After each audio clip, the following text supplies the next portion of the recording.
Music by Shankar Singh.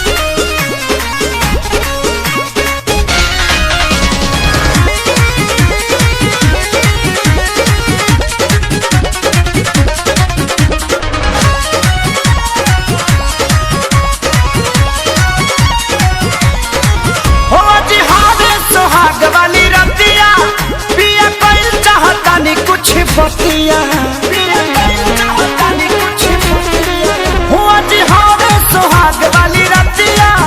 पिया कल चाहतानी कुछ बतिया हमके प्यारे से कबो समझाई हा जदी हो जाई कवनो गलतिया हम करी ले तने गोहारी हो चाटे कबो चाटा कनिचा लई हो जाना रे राजा नहीं हर के गाई सुका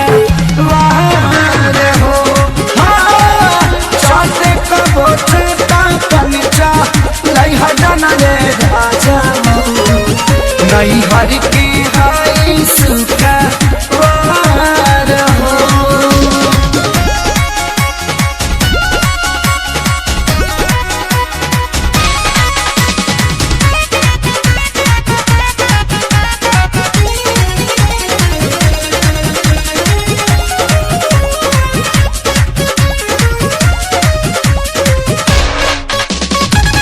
तोहरे पर आइल बानी घर अपन छोड़ के नई हर से दूरी नाता तोहार रास जोड़ के हो तोहरे पर आइल बानी घर अपन छोड़ के नई हर से दूरी नाता तोहार रास जोड़ के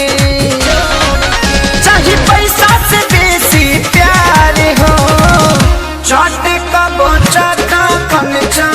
लई हजाना ये राजा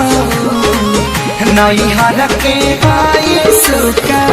वार हो चाटे कबो चाटा कनचा लई हजाना ये राजा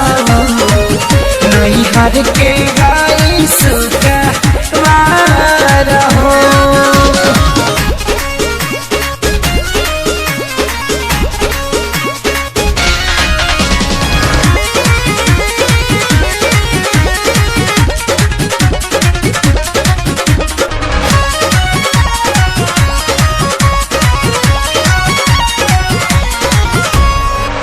पापा जी ना डटले कबो माँ न मरली छाती पर पत्थर धके हम के बिसरली हो पापा जी ना डटले कबो माँ न मरली छाती पर पत्थर धके हम के बिसरली